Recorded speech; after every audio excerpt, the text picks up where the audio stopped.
अजित पवार के इस्तीफे के बाद शरद पवार ने जितेंद्र आव्हाड को महाराष्ट्र विधानसभा में नेता विपक्ष के पद पर तो नियुक्त कर दिया, लेकिन अब कांग्रेस इस पद के लिए दावेदारी की तैयारी कर रही है।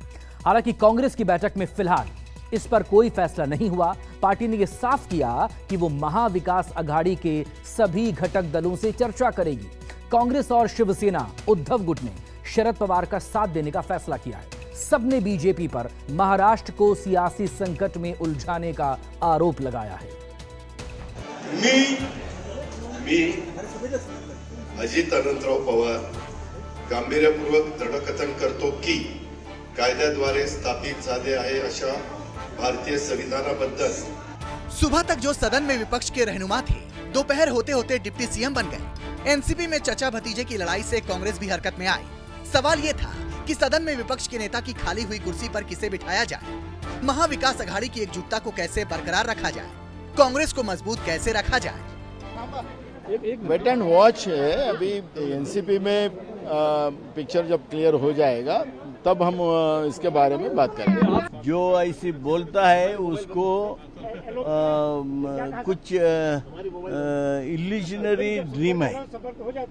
कांग्रेस इतना मजबूती से है, नैतिक शक्ति से हम कांग्रेस को मजबूत करने का सोच रहे हैं। आज हमारे एआईसीसी इंचार्ज आए थे।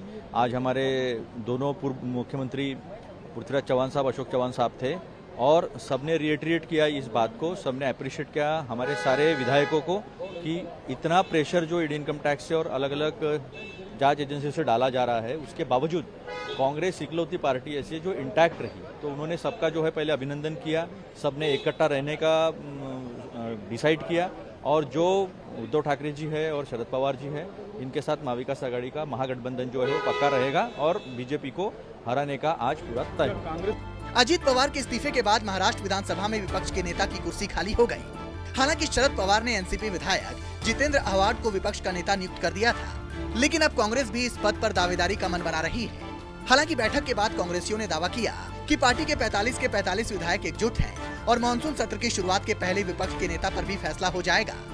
लेकिन पूर्व मुख्यमंत्री अशोक चौहान ने खुलकर इस कुर्सी के लिए कांग्रेस की दावेदारी जता दी।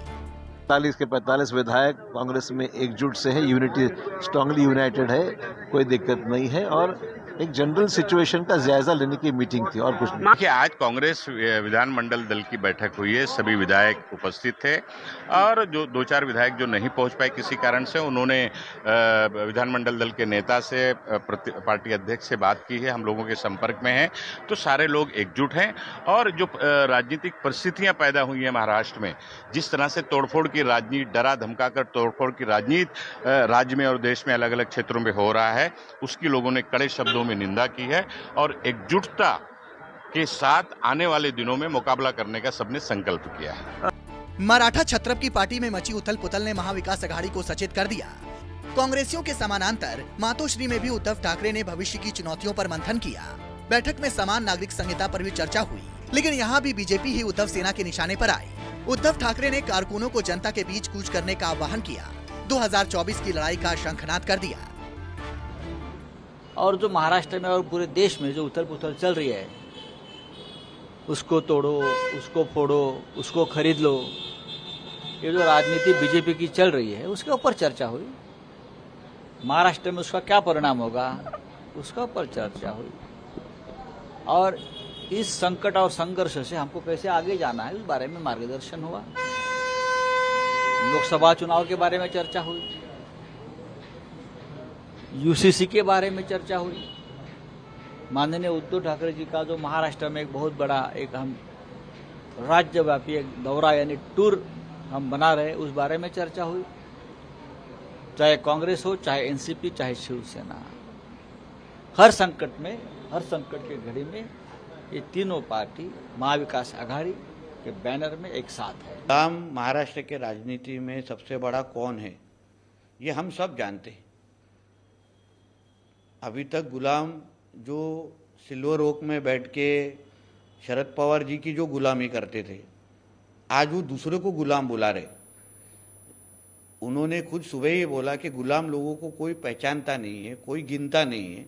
तो आज एनसीपी जब बीजेपी के साथ आ चुकी है, तभी संजय राउत जी का गुलामगिरी करने का पूरा रोल ही खत्म हो चुका है, क्योंकि उन्होंने गुलामगिरी करते करते ही वो अपनी राजनीति चमका रहे थे।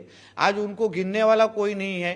आज उनका महत्व महाराष्ट्र के राजनीति के खत्म होने के वजह से सुबह से वो बौखलाए हैं। तो बैठक में सब में मेन संगठना, ये विषय शिवसेना संगठना पे जोर देती है।